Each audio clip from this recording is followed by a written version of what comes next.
evening, everybody. Welcome back to PSGL. George Morgan here and Jack Canat.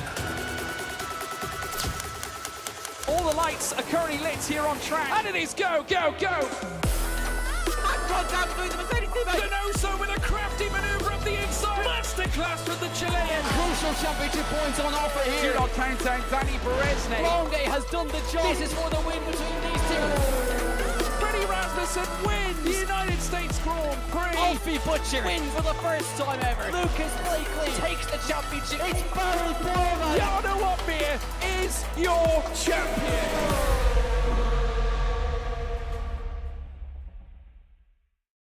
And ladies and gentlemen, welcome one and all. It's good to be back, and it's good to be in the driver's seat once more. We are here with PSGL. We're here with the social race tonight. It's something a little bit different, but it's a shiny new game. It's a shiny new look for PSGL for season 37, and I am joined by Corey Brooks, aka Brooksy. How you doing, mate? Welcome to the commentary box. Thank you very much. I'm very well indeed. How are you today? I'm pretty well. I'm excited to see the kind of drivers that are going to be joining us for the social race. Now, of course, this isn't a full core championship. That is going to be underway very soon in due course. But the thing here is tonight, it's just a chance to have our drivers be acclimatized to F1 24. We're still seeing some top brass drivers. We're seeing the likes of F2, champions for multiple divisions and seasons.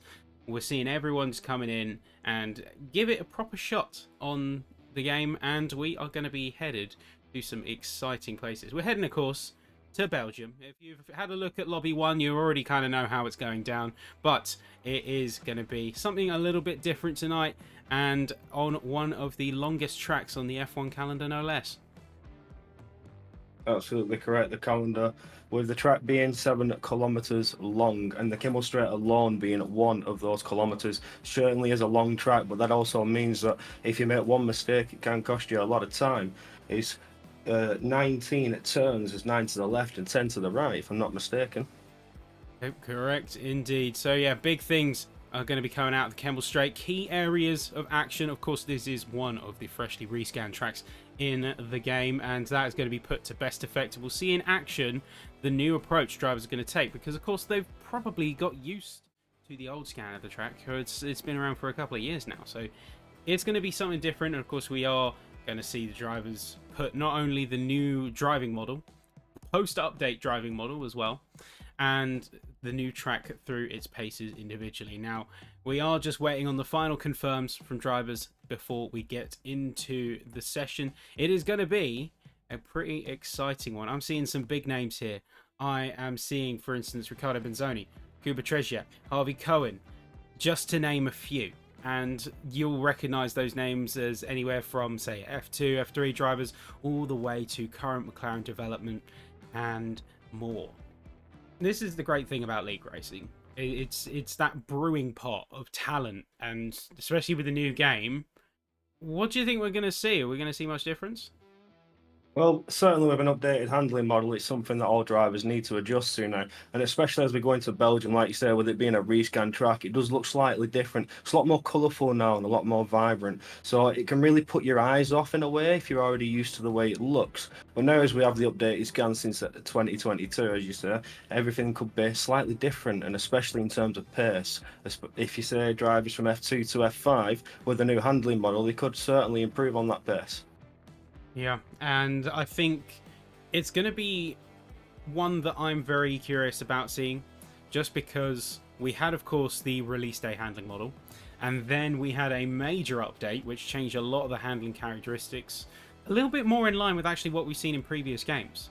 It reined that very rear bias model in a little bit, because we saw, of course, say a few videos on social media going viral, people absolutely throwing it into corners and gaining time in certain scenarios. So good that that update came out, good that those tweaks came out, of course, because we want a handling model that is both accessible but also cannot be, for lack of a better word, cheesed.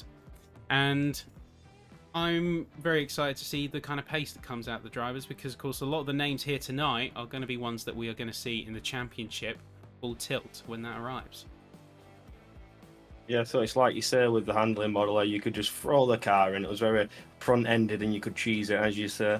It was a bit like you turn and it literally went no matter what. The way the car you could just throw it in wasn't right. So this new handling model certainly, especially with the patch update, makes things a bit more interesting now. Gives it a better feel for the drivers. You can really feel the car, and as well with an introduction of engine braking, certainly changes the setups a lot. Yeah. I think there's going to be two major fronts that we're going to see a lot of change. Obviously, the approach to the corner, where it is a lot easier. It's still easier to put a car into a corner, to pit it in. You get a lot more mechanical grip, which I think is a good thing. And also, tires, the preservation of the rubber, the preservation of the tires, that is so much more crucial because you are penalized a lot heavier for lockups, for scrubbing. It has a much bigger effect in this iteration. Thermal degradation has become a real issue now with the new handling model. A lot of drivers are starting to see this the more they play the game and the more they experiment with the setups, the tyre pressures per se. So a higher tyre pressure in a way for some drivers preserves the tyres a lot better, especially with the camber and stuff. We're starting to see the loss of camber on a lot of tracks in specific setups just to keep the car going in such a way that it won't burn out the tyres completely. But it's interesting to see what's going to happen today. I suspect the softs could go around 8 to 9 laps after what we saw in Lobby 1. We can only just hope for the best for our drivers. Yep, and they are going to be feeling the effects of that pretty quickly because we're going to be jumping in. And one big indicator that this isn't a full court championship and something a little bit in terms of moment to moment is that we are going to be here with one shot qualifying. So we're not doing a full court quali session. It is one shot, one chance, make it count. Absolutely, you've only got one shot to nail your lap, put in the perfect lap and seize that pole position. But again, starting on pole position, a track like Belgium makes you very vulnerable coming up Rouge and Radion onto the Kimmel Straight. Yeah, and you can see some of the names on the right side of the screen here. Of course, big names that we've seen in the league racing scene and potential for some big wins for pre-season racing. Let's see here. Final countdowns as we get trackside. And it's looking like a fairly sunny afternoon here in Belgium. Yeah, looking fairly good for at least this one-shot qualifying. We know that there's maybe that chance that it's not going to rain and potentially put the drivers into an unwanted situation. But as I always say, wet weather is always something to watch. It can become quite a spectacle as the drivers struggle. So there's always a lot of spicy overtakes and battles going on, and the drivers must keep in full control.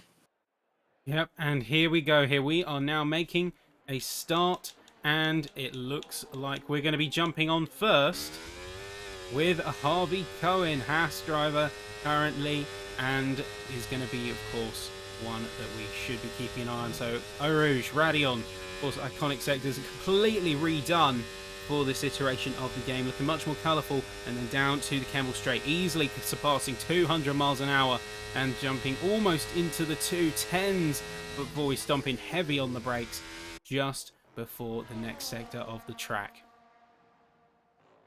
Yeah, as he gets the power down now and slamming onto the brakes to send it into Brussels. It's looking fairly tidy to the inside line, but again, if you get it wrong and you snag that bit of oversteer, or understeer, should I say, it'll really send you off and invalidate your lap. As he goes through Jackie Hicks now, getting flat on the power for the infamous and historic Pouhon corner, keeping it nice and tight. He doesn't go too wide on the curb and running it wide. Nice and done as we approach the pith path, as it's been known to become. Keeps it nice on the chicane. It's a right hand with the left hand, but he's looking fairly good so far, keeping it on the track and trying to maximise those track limits now as he gets to the double right hander that's become known as Campus. That formerly was Stavelot, as we know some of the corners have been changed. But this is by far my favourite section of the track now as he gets the power right down towards Blanchimont. This is a perfect prime overtaking position, especially when you get into the bus stop chicane, which you've now going to approach and trying to slam on the brakes, slow the car down because it's quite a tight section, sending it round to the right and round to the left, trying to get on the power as fast as possible and maintain as much speed and crosses the line. But it's Felipe Souza who takes pole position with a 140.6. That is almost 2 tenths faster than Lobby 1's pole time. Yeah, so a solid run there from Harvey Cohen, the one we chose to stick on with for that one-shot qualifying. And here you go, is your final standings. Felipe Sousa with a 0.674 is going to lead the timesheets, followed by the two Ferraris, Angelo Di Ortenzio and Camel Staturer. Top 8 going to be in fourth with Riccardo Benzani, Ben Marples, Kuba Tresiak, Hjelte Korsman, Sammy Chemsey and Harvey Cohen making the top 10. Looking to the rest of the field, we have Hugo Fontbon, Linus Donovan, Herman Polyakov, Larry Tiki, Miguel Castore, Buba, and you can see the rest of the field now filing in. But we didn't see runs from these bottom three, so they're going to, of course, going to be starting from the back. I think because it was one shot, as soon as they got an invalidation, they just quit out. Yeah, that is normally what people would do. If they got the invalidation, you might as well just retire. There's no point trying to put the lap in. It just could make you feel a little bit worse if you're, oh, that would have been Paul, for example. It can affect the driver's mindset in a way. But two drivers that didn't, and they just retired, the Tony and Ryan. So one did follow through with the invalidated lap.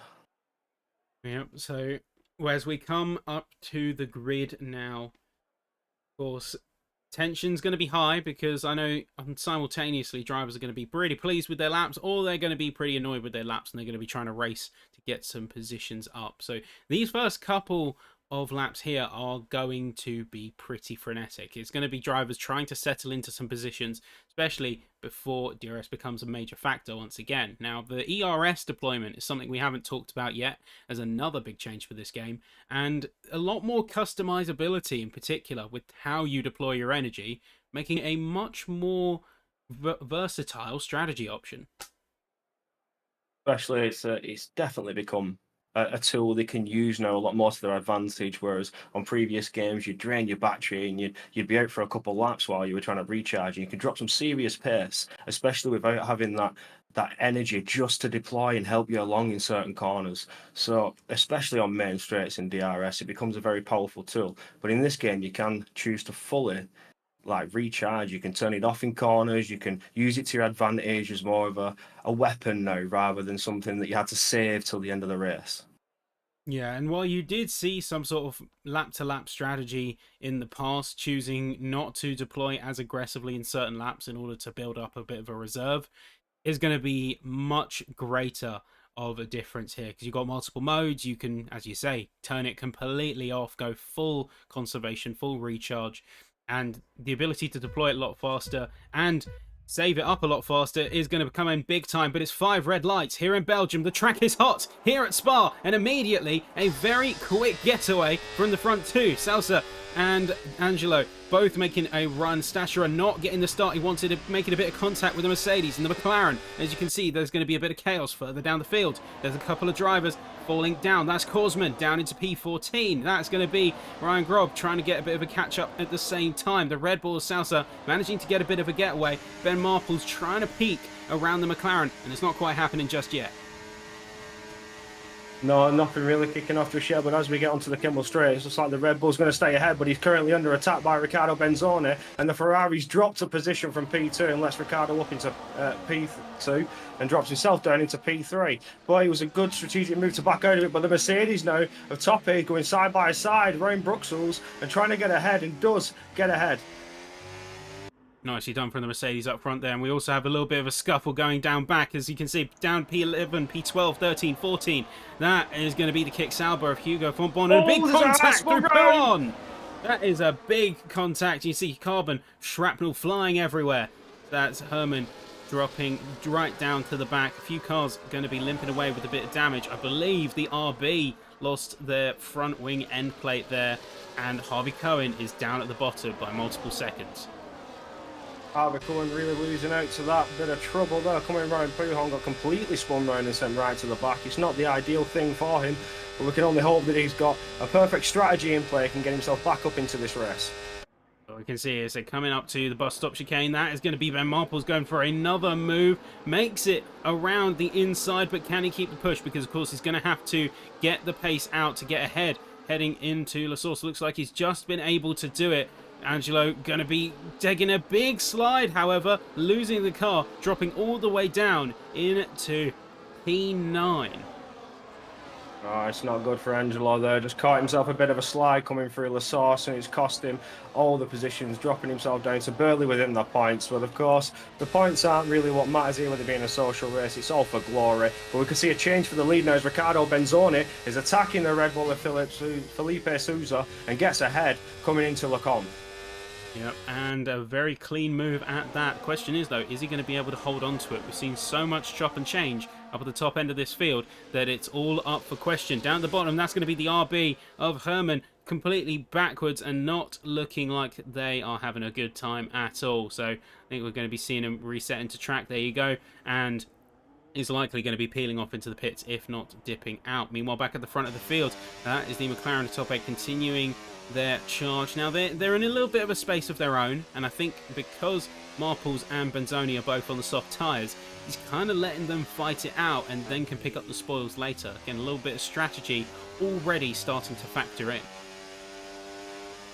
Of course, with the soft runners, like I said, they could go 9 laps. It depends how hard they push those tyres and depends on the track conditions, of course. If there's more temperature or less temperature, depending, all depends on how they treat these tyres. Do they go into a tyre conservation mode and try and make those softs last as long as possible so they could jump onto the mediums and make the most of this race? Well, let's see. You predicted earlier the softs could go 8 to 9 laps, we said. Let's see if they hold true to that, or if they go for maybe a couple of premature stops and try to undercut their opponents. Either way, fastest lap coming through. Linus Donovan is going to be current holder of that mantle and has a little bit of a space of his own by the looks of things that he's been able to leverage to good effect. Meanwhile, at the front of the lead, could be changing very quickly. Felipe Sousa once again going for the push. You can see he goes down the Camel Straight on the left side. This could be Ben Marples as well, making it a twofer. No, he's going to be staying behind the Haas here. Sousa making a very good run, very good push. And the lead has changed hands once again. Meanwhile, Hugo and Herman down at the bottom of the field have gone into the pits, repaired the damage, and got a fresh set of boots. Yeah, so Herman banking on a safety car. With it only being lap 3, there is a potential huge amount of time he could be brought back into this race, but I doubt the hards could do all 18 laps. It's quite a 19 laps, should I say. It's quite a huge margin to go on those hard tyres, especially at the start of the race being needing to drop. So the late safety car will completely go in Herman's favour. Yeah, and I think that's the main thing he'll be banking on here. Of course, the hards does give him a lot of options, but he will fundamentally have taken another stop compared to the rest of the competition unless he can really eke out those tyres. And it's a fundamental question we always ask when we're talking tyre strategy, when we're talking when to pit, how to pit. Is losing time through lifting, coasting and being conservative to your tyres, which is worth more? The McLaren fighting through for a podium position there with Ben Marples coming out of the bus stop chicane and gets ahead. All very nicely done from still the side McLaren. by side. Oh, he's backed out of it, Ben Marples. I think Ben Marples isn't quite done yet, although briefly ghosts out. Oh, Cohen's getting 10 seconds for speeding in the pit lane. So he's going to be having to deal with that very soon. It's quite a huge penalty now with the pit lane penalties. Once was 5, he's now 10 seconds, so it can really affect your race if you don't find a way to serve it.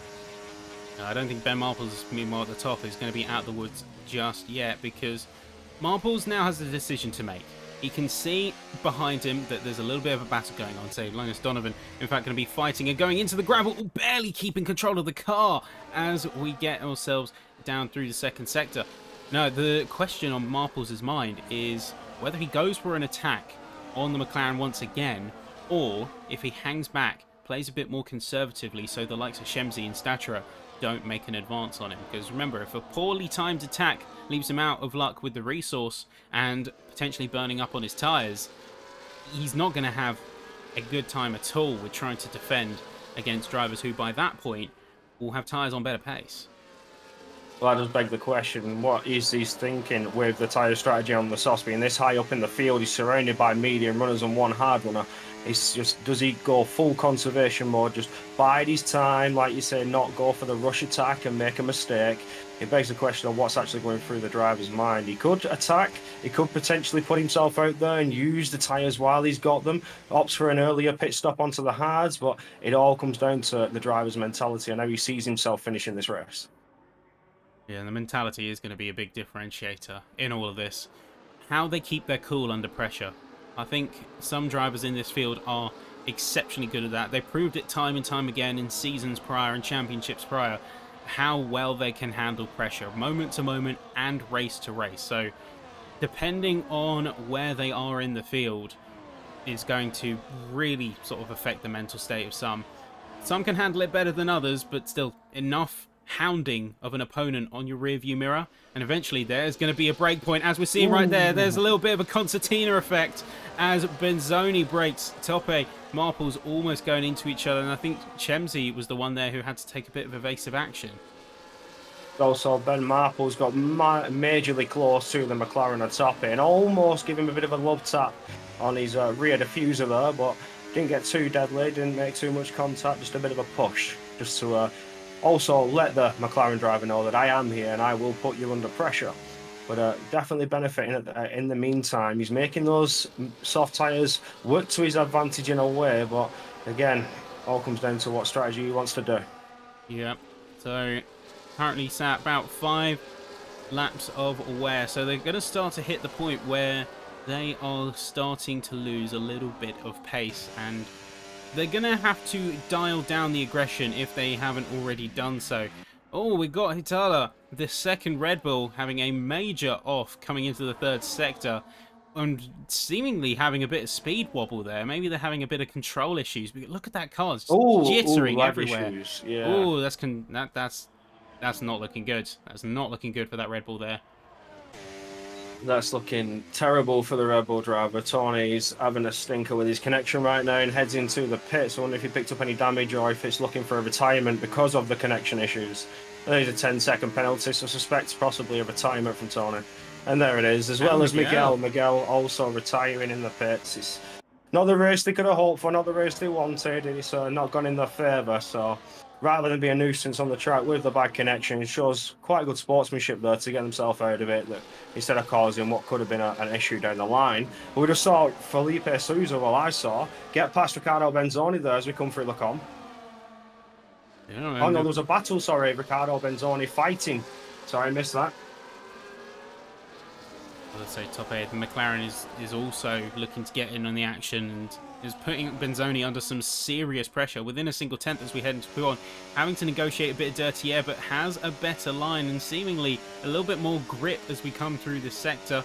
And I've always found it an interesting debate about whether to retire, whether that's considered sportsmanship or not. And I think you make a very good point. So if you're having connection issues, if you're at the point where you are a hazard on the track to other drivers, I think it is being a good sport in a way to get out of that situation, to get out of the race, if you know you can't handle it and potentially could pose a hazard. But here we go. This is the McLaren. Blanchimont, both of them flat. Could he keep it as we go through the final couple of corners? Benzoni's not taking it lying down. He peeks around to the right side. Closing the door is the McLaren. Looking very sharp as we go through the bus stop chicane and trying to catch up to Sousa in the front. Top 8 is into second. It was a beautiful move done by the McLaren, running the outside of Blanchimont, getting ahead of Ricardo Benzoni, but Benzoni now under attack by Sam Chemsey. Sorry, I'm going to butcher your names, my first time saying them. But Ricardo Benzoni managing to hold that position. Marple's going to be retaking the 4th spot after Chemsey makes a bit of a rejoin and seemingly is ghosted out. So that is an interesting development there. Statera is getting in on this fight too. He's going to be firing himself down the Kemmel Straight, absolutely darting through. Speaking of darting through, Ryan Grob, he makes contact with Linus Donovan. Luckily, nobody getting into harm's way, getting into an incident. That's the other thing I think this handling model for. It's a lot easier to catch yourself after a collision or after a slide. Yeah, I totally agree with that. If you kick the back end out or you're starting to slide, it is a lot easier to catch the car. You just have that little bit more control over it with the new handling model. It's more grippy in a way, making it easier to control slides or put yourself into a controlled slide if that's your fancy. You want to do a bit of a Verstappen drift around a corner just for a bit of show, then it does certainly give you that extra bit of control. Well, I have seen races in the wet on this game where the drivers have taken a, shall we call it, liberal approach to warming up their tyres. They're going for style points. as well as getting the temperature in. Meanwhile, at the front, Staturer has made his way into a podium position. Benzoni is starting to lose momentum as he's 6 laps on the softs. Should still have plenty of oomph in them, but he's dropped very quickly all the way down to the bottom as Toppe in the McLaren has now put himself in first place in a similar ordeal. Well, like you say, as we see the two soft runners now certainly showing that they're struggling on those soft tyres. It looks like the drop-off could have been a bit sooner, but we are on lap 8 now, so it is around the time that I'm suggesting that the softs could last before we see a serious disadvantage on those tyres. And you can see it though with Riccardo Benzoni losing the position to Camille Sacchichora, who's on the hard tyres, who's really making them work now.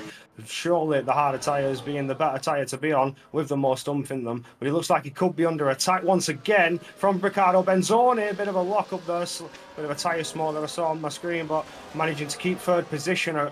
He's the Ferrari driver of Camille. Tyre smokes and taps is the name of the game. Seems a lot of drivers really pushing the grip to the absolute limit and in some cases getting a bit too close for comfort with their opponents. Salsa once again back in the lead. Marples putting significant pressure down on the Haas. Big some mid-pack battles as well as Linus Donovan. One driver who has made some serious gains, currently sat with the fastest lap and looking to gain some serious pace and momentum. He's going to be peeking around the right side of Marples there, looking for an opportunity as we come to the end of the second sector. A little bit of snappiness coming from that Mercedes suggests not 100% confidence in his setup right now. Could be the setup, or it could be a bit of a tyre strategy or tyre issue. Maybe the tyre pressure's being wrong. He's just overheated the rears ever so slightly, but he's certainly under attack now by his own teammate, as Ryan Grob, and he's dropped 2 positions. Yeah, as the soft runner certainly losing momentum. Although, saying that, Benzoni is still barely within a second.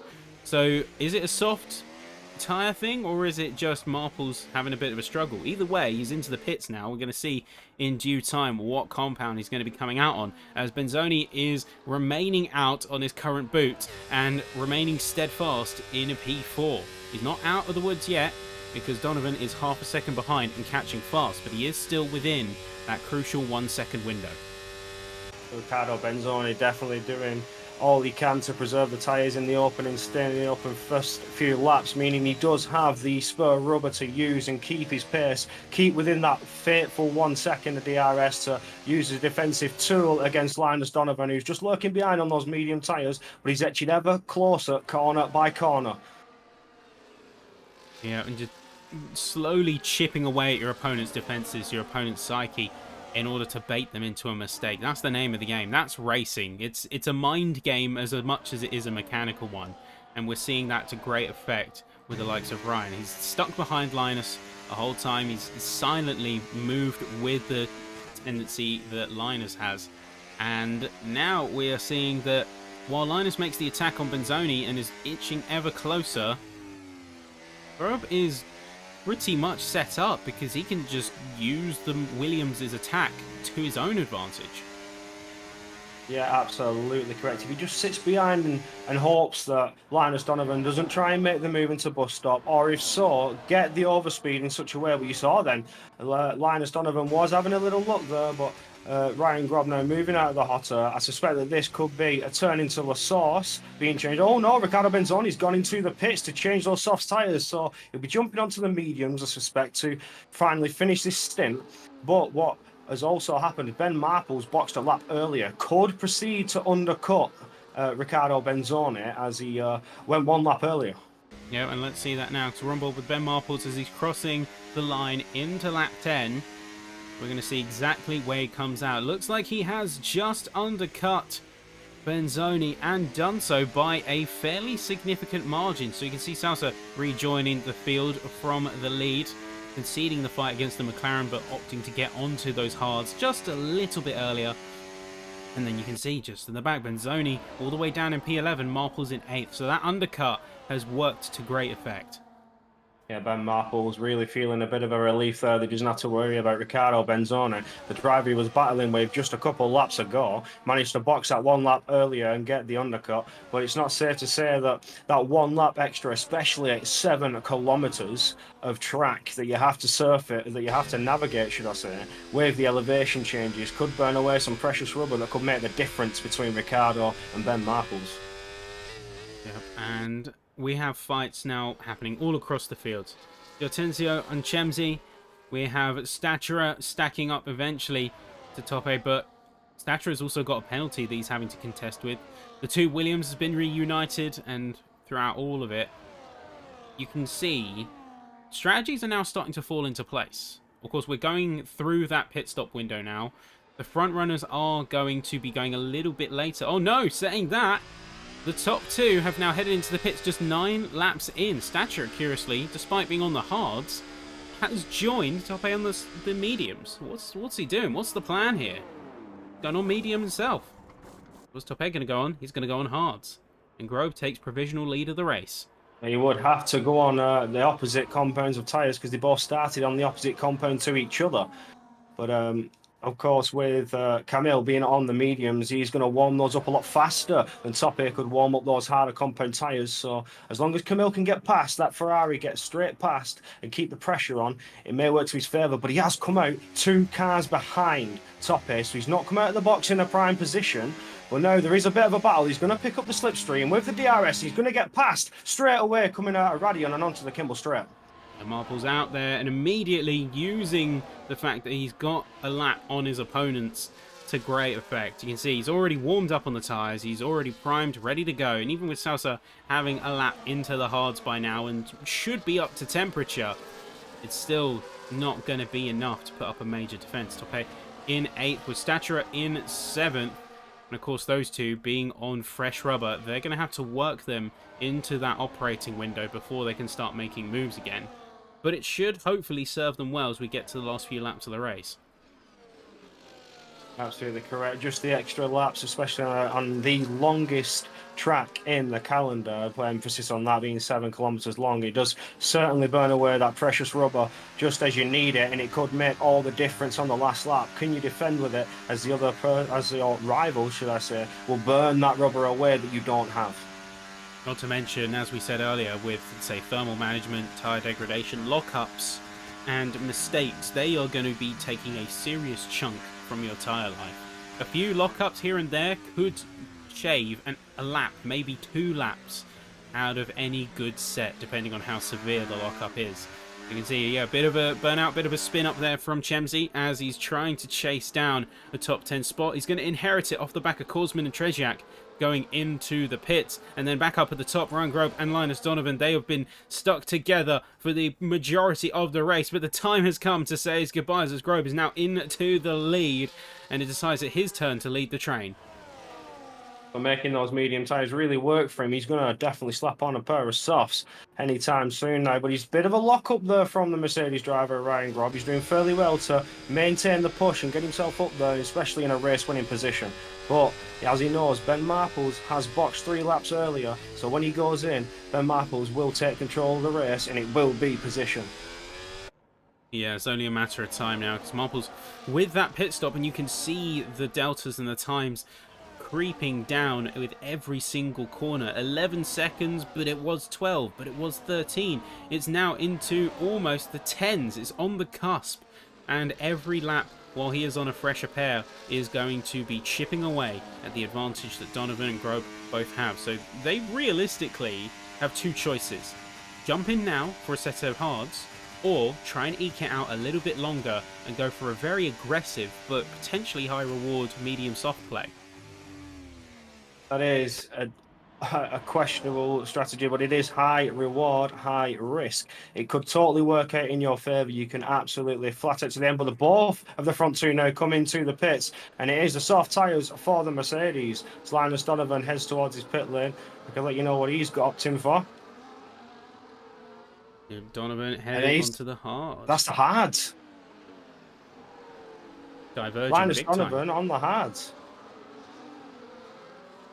Okay, I see them. Well, let's see. I'm very interested with how Grove does in all of this. He's going to have to manage those tyres very effectively. He's going to have to leverage his opponents to save his tyre wear wherever he can.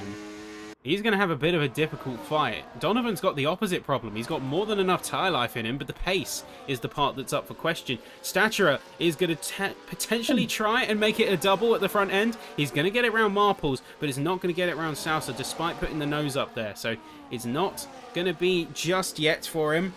Staturer has made his intentions very clear. He's definitely up there, putting the pressure on Felipe Sousa, wants to take a win of this race, but Ben Marples is just waiting behind like we saw earlier, just biding his time, doesn't want to make too much of a mistake, but he is getting ever closer. But Riccardo Benzoni, right on his tail again with that 1 lap fresher tyre, managed to go the 1 lap extra, come right up behind Marples now, and could potentially be on for an attack. I think keep an eye into Blanchimont, keep an eye into Bus Stop, because he's going to be sizing up his opponent through this next sector. He's going to be sizing up an opportunity. You can see he's going to go a little bit more deployment on the battery before actually easing off. I think he's opting to keep more of a reserve. Let Marples and Staturer fight and burn each other out before he goes in for the move. You can see right there, just in the few couple of corners, a lot of deciding you have to do in the moment.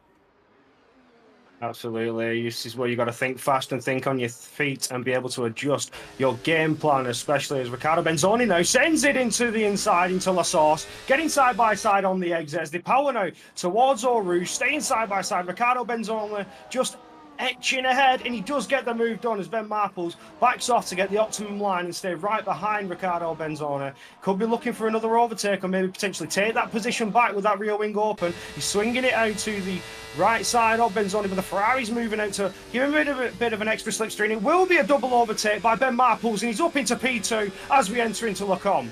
Salsa all the way in P4, but not under any significant threat. Or at least he doesn't seem to feel that way. He's not going too aggressive in trying to defend these moves. Now, he could be out of resource, or he could just be letting them go with the hopes of reeling them back in later. Remember, he is on the hards. Meanwhile, down at the bottom of the field, we've got Polyakov in the RB, struggling and seemingly over a lap almost behind, about to be lapped, so maybe struggling for a bit of grip there, as we have seen him take a couple of offs in this race so far. Cohen taking a penalty, 3 seconds for multiple warnings, and meanwhile at the front of this field once again, Salsa in P4 dropping a lot of positions. Marples with a brilliant double overtake, but he's still under threat because we've still got about 9 laps or 8 laps in a second of the race to go. He's now trying to take control of the race, but you don't want to burn those tyres out too much as they are 5 laps old now for Marples. Camille is only on 3 laps and Riccardo Benzoni are only 4 laps. So he has gone 2 laps longer than Camille. So Camille, being on the lesser worn medium tyres, will have the advantage throughout the stint of the race.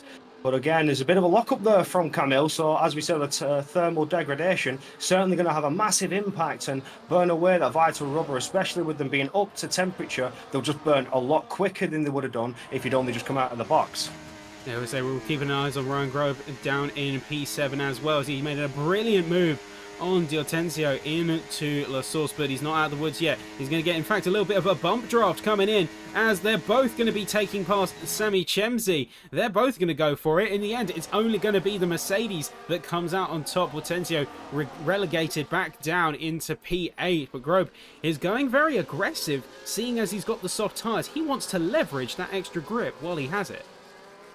Only 2 laps old. This is where they'll be in the prime position. We don't want to burn them out too much because obviously at the end of the race you're going to need that. But Ben Marples is in the lead of this race. We have missed a bit of an overtake though. I'm not entirely sure where that was done, probably around the exit of Pujon. But we can only hope that Marples now can etch away and gain away. But Camille has the fresher tyres. Camille has the fresher tyres. Camille, of course, is going to be behind and benefit from DRS as well. So Marples has put himself under a lot of pressure. Maybe he's just trying to set himself up to swing back round by the end of the race, but looking at the rest of this field and the fights that are going on, I don't think anyone is waiting around for any opportunities or later game. They need the moves, they need them now. Polyakov, we missed it earlier, in fact did retire from the race after that initial off. Save being lapped and is down now into 15 cars in the field. But here we go, coming up to lap 16. Staturer, once again, like many other drivers, they take these few corners to size up their opponents, reel them in, rather than go for a rash move. Absolutely, you just got to keep that constant pressure on. Like you say, you've got to make yourself very large in the rear view mirrors and keep putting the pressure on your rival ahead of you and make sure that you can force them into some kind of mistake or to potentially leave a door open. I'm currently on board with Camille as he goes to the inside line, as well as Riccardo Benzoni. Ben Marples has dropped 2 positions with the DRS, but it does look very controlled and very safe. He's not worrying too much yet. He just needs to stay there, stay within that DRS, because it's now just a strategic game. I suspect they're going to just keep swapping DRS now. Yeah, it's almost like a pendulum in a way. You have one driver who's ahead on lap 1, they drop back for lap 2, they swing right back on lap 3. So the question is, are they setting themselves up to take a last-minute swing on the final lap? If you look at how it counts up, it looks like it's still anyone's game, because remember, the 2 DRS zones means that there could be some firing of cars into La Source as well. Along with Blanchimont bus stop, there's still plenty of overtaking opportunities, though one cannot rely on such pendulum setup alone. Absolutely correct with that. You've got to make sure that you keep the constant pressure on. You can't just sit there and expect it to be back and forward. You know that your rival's going to be thinking the exact same thing. He's got to be in the similar mindset. So you must think like your rival and completely outdo your rival. But as we head now into bus stop chicane, one of the favouring overtakes, it looks like Ryan Grob's having a little look. There's a contact with Top here. The McLaren has come together with Ryan Grob, and Ryan Grob is dropping all the places down. Oh no, it's a disaster. Really trying to push on those soft tyres, trying to get himself up into a potential winning position. He's just completely fumbled it coming out of the bus stop chicane. Yeah, all that momentum, and he's now dropped all the way back down to P9. I think he just got a little bit overzealous there, overestimated the softs. Despite being such a grippy and powerful tyre, they still do have their limits, and I think Grubb just took a little bit too much of the speed into the bus stop, trying to get the move done at all costs. And at all costs can sometimes be a very dangerous statement to make. We see potentially 3-4 wide coming out the end of the Camel Straight. In the end, Grob going to be dropping another position. Chemsey and DV are going to be up ahead. Rob really struggling now after that. He's maybe overheated the tyres from that spin and a slide and had to burn away some vital rubber that he would have needed to help him control those soft tyres as we get to the final finishing laps of the race. Only 5 laps remain, so with the front, I still think it could be anyone's game. Petro looking very confident, very strong. Of course, still being the one on the youngest tyres out of the field and seemingly saving a lot of his resources to defend rather than to attack. I think he's trying to set himself up to hold on for at least as long as possible. Meanwhile, we see the McLaren Tape, he's going very aggressive. We even saw him sizing up a potential move through the inside on Pouon, so very much wanting to get past Sousa here. Going left, going right, burning absolutely everything they have. And you can see he's going for it. The bus stop chicane once again, tries to stick the nose in, makes a little bit of a tap on the rear wheel, corner to corner, and that is going to be Tope dropping some significant time, and now is under threat from Korsman. Absolutely. Both the Red Bull and the McLaren burned away those reserves in their battery for that little battle there as Tope really tried to get past Felipe Sousa, and Sousa defending it well, but it's opened the door for Jelt Korsman now to open that rear wing and try and potentially get a move because he has the more battery. As you can see, he's going side by side just as they hit the DRS. That's one car out of the way. Can he keep on the attack now to get on the Red Bull? He does. He swings it to the inside line, gets the double overtake done as we finish the Kemmel Straight and get into Lacombe. Beautiful driving from Jelt Korsman in the Williams and gets himself up into P4, puts him into a position to potentially snatch a podium away. He is on fresher tyres than the front 3 by 3 laps to Ben Marples, 1 lap to Camille and 2 laps to Riccardo Benzoni. So having the fresher tyres certainly sets him up into a position where he can push more, burn away more of that vital rubber and get himself into a winning position. Yeah, well, we lost Chemsey just now. I think he had an incident on track and he quit on the spot. So we're down now to 14 cars here in this social race tonight. Yeah, Korsman doing brilliantly on that double overtake through Camel. And now Staturer has lost the lead to Riccardo Benzoni. But like we said, he could maybe be setting up to take the swing on the final couple of laps. So Still anyone's game. Staturer, however, does have that penalty to contest with, which means that anything he does could be in vain unless there's some major spacing. Currently now, it looks like he's setting up for P6 if he's standing in his current position. Yeah, if he can keep the push on, that 3 seconds will only knock him down to P6 as there's a 4-second gap from Ryan Grob to Cuba. But again, it's just at the front, the race is really down to Felipe Salza, Ben Marples and Riccardo Benzoni as this DRS train of 7 cars just keeps going lap after lap. Yeah, Marples does get ahead of Salsa as he drops behind a little bit, has a bit of a struggle out of the bus stop chicane, and that Mercedes is going to leverage that to excellent effect. Meanwhile, looking at the front of the field, you see Staturer. He is going to be catching up to the back of Benzoni. He's going to go a bit of a deploy. He's going to get the overtake done on camera at the last second. Marple's going right to the back of that Haas, but is not going to go for the overtake. He's in fact going to be sticking behind. What do you think the play is there behind that? Why didn't he go for P2? He could potentially have counted the remaining laps and thought, well, if I concede DRS next lap, they'll take it back the lap after, and on the final lap, I can take it back from them. So with his position and the amount of laps that are remaining, certainly is one of the strategies to go for. So, as you say, they're setting themselves up for that end game, getting them all nice and ready, making sure he has the reserves, making sure he has the position, and then snatching the win at the last minute. Lots of foresight and planning. I wonder if any of these drivers play chess. I feel like they're the type to, with how much strategizing they're having to do on this course. We've got just a few laps to here left, however. Lap 19 to 22, very soon to be lap 20. So now it becomes a bit more of a time-limited situation. Drivers, of course, want their ideal positions. They want to push up as hard as they can, but they need to decide how much they're willing to commit to moves because they're running out of opportunities. We see there, oh, that's Korsman going off in a big way and veers off to one side to avoid a collision. Rejoins in P7. Luckily, not much threat with D'Ortenzio being over 3 seconds behind by that point, but still not a good situation. And just again, people overestimating the brakes or underestimating how much they need to slow down for a corner and catching themselves off guard.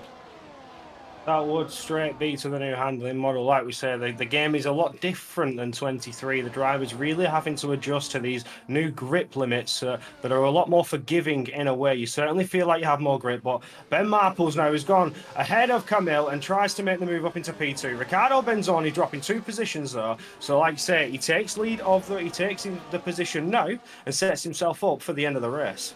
Yep, so with just a couple of laps to go, current standing at the top is Benzoni, Marples, Staturer, Salsa and Cepeda. Staturer is going to be dropping down because of his penalty to at least P5. So that's something he's having to contest with. He still can make good of the situation, and of course he wants to do as best as he can on track, but it's always going to be something at the back of your mind. It does play on your mental as you go through this race, that you know that you're not going to be able to keep this podium spot, but that doesn't stop you fighting for it. Absolutely not. As we know, some of the track limits have been a bit unforgiving around Belgium, but with Staturer having that 3-second penalty playing on his mind, he can either use it as fuel in the fire to push harder and break that 3-second and gain all the positions that he can, or again, like you say, it can really affect the race. But now Camille Staturer had a little low, but Felipe Salza now comes out on top of that and manages to snatch the position away from the Ferrari driver, puts himself up onto the podium position. The harder tyres now working in his favour as we enter the last of the 2 laps to go. Well, Staturer actually picked up another penalty in all of that as well, so it is going to be insult to injury for him. Not only does he lose the position to Salsa, but that off-track excursion is going to mean he's now stacked up with, I believe, 6 seconds worth of penalties. We look to the front, we see Benzoni and Marples. They're both going to be sizing each other up. Now, is Marples going to go for the shot? Yes, he is. He's going to go down the inside into the Camel Straight. He's not going to go all the way, though. Salsa right back on him and side by side as we come out of the Camel Straight. Big combat heading into the second sector. Already tensions are high and we're not even on the final lap. Absolute colossus battle going on for positions here as we got to the end of the Kimmel Straight. There were 3 cars within centimetres of colliding with each other. They kept it fairly clean and kept the press on. Didn't hit each other out because they know that they need to do something here in order to seize what could be control of the race in the end. As we see, Ben Marples still leading it ahead with Riccardo Benzoni and Felipe Souza finishing your podium positions right here, right now, unless Tope has anything he can do to get close enough to Camille and potentially put himself in the way. Is there anything he can do within the final lap? Yeah, Marples has got to keep his wits about him, though, because he knows final lap, Benzoni is going to be dumping everything into these next attacks, and he could even be starting very soon. Sousa closing in on the back of the Haas here. Is he going to go for anything heading into bus stops? Too far away, but he is going to close that gap heading down into these final two corners. Now, all is to play for here as we come up. Final run around Spa-Francorchamps. And immediately into a source. Big late braking, bit of a wobble there from Sousa. Statura could be capitalising, but he's too busy fighting off top A. Yeah, absolutely. Like I say, with the McLaren driver really trying to put himself into the mix, trying to get past that Ferrari, trying to keep the press on and hopefully snatch what could be a podium position if he can just get close enough to Sousa. And I don't think it's going to happen.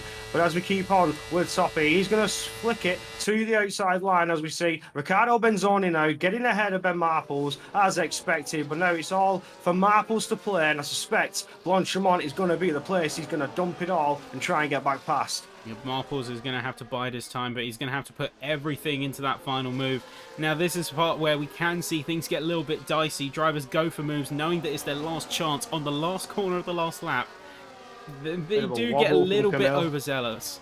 But say, wobbles coming up from Camille, feeling the pressure immediately as he's going to go very wide through Pouon.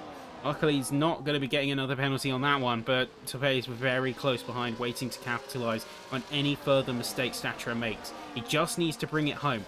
Doesn't matter at this point how he goes about it. Cohen taking the fastest lap in an interesting turn of events, but he is, I think, an entire lap away. But as we come through, final sector.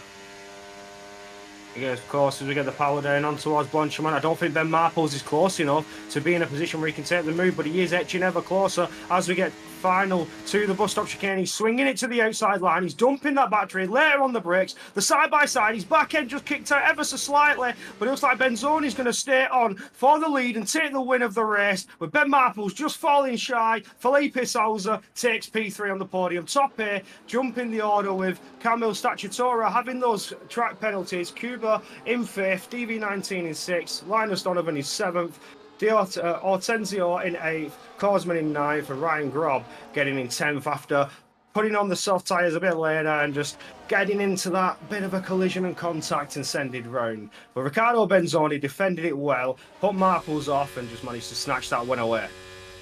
Yeah, and a great run indeed from him as got a few drivers still finishing up. Harvey Cohen, P13. And having to still finish his lap. Say Hugo Fonbon a bit further behind also. A great race from up and down the field. Chaotic. Very much a chance to see what these top drivers do in this new environment. And makes me very excited for the upcoming season. Absolutely. Seeing this so far, the way it's been a very clean, a very high action race, and it really does bring some excitement and anticipation of what is to come for the upcoming tiers, especially as these drivers are here to show what they're made of and to get it out there and give it their all here in PSGL. And there you have it. So now is going to be a chance to see them come onto the podiums.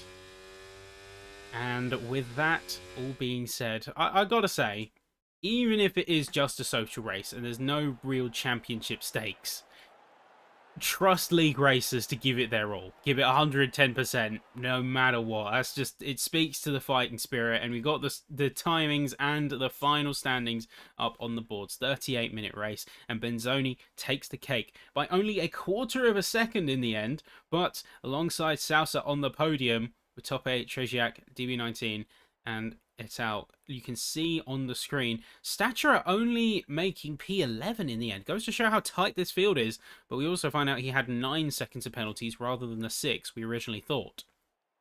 Yeah, well, in those final few laps, maybe picked up another 3 seconds that we didn't really see from while he was under attack from top here. And the McLaren were more focusing on the battle that was to be Riccardo Benzoni and Ben Marples, who both did an amazing job and brought some very spicy action. Starting on the soft tyres, both of them, that was what seems to be the optimal strategy for both drivers today, and they really managed to pull it out and get out on top. And you can see all of the finishers on the screen here. So Bond in 14th, all the way up to Benzoni in first. Some big wins for some, say, especially DV in the Alpine. Started 19th, made us all the way to 6th. Donovan 12th to 7th. 18th to 10th for Grob. So some great wins and some great driving for some. And certainly puts them in good stead when we talk about the potential season and where they're going to be landing up. Now, I know we had hundreds of sign-ups for the upcoming season, and I'm with the race that we've just seen, I'm very excited. I'm very excited, and wherever I'm placed, I'm looking forward to it. Well, unfortunately, I won't be placed. I'm just going to be on the comms, but whatever tier I'll be given, as you've seen today with the mighty's fine action that's been displayed, it certainly sets high anticipation. I'm very much looking forward to what happens and the drivers that I shall be overseeing. Yep. Great run and a great race for everyone. So for us and for everyone watching at home, thank you very much. And to the drivers, pat on the back. Even in the social race, it never fails to disappoint. Amazing racing, great calls, great strategies, and gives us a bit of a window into what we can expect to see when season 37 drops very, very soon. But for now, folks, I don't think we're going to get a chance to talk to anyone in terms of interviews. I'm not seeing anyone pop up, and say in some racing fashion, we are seeing drivers mauled over some of the on-track action. But that's league racing for you. Drivers are going to give it 110%. They're going to push it to the limit, and that's what we come here to the likes of PSGL to see. Thank you for everyone for watching. Of course, support the people who support us. Sim Racing Centre, GT Omega, great partners to have and great partners to continue to work with as we head into this new season. But do take care, everyone. Thank you very much, and goodbye.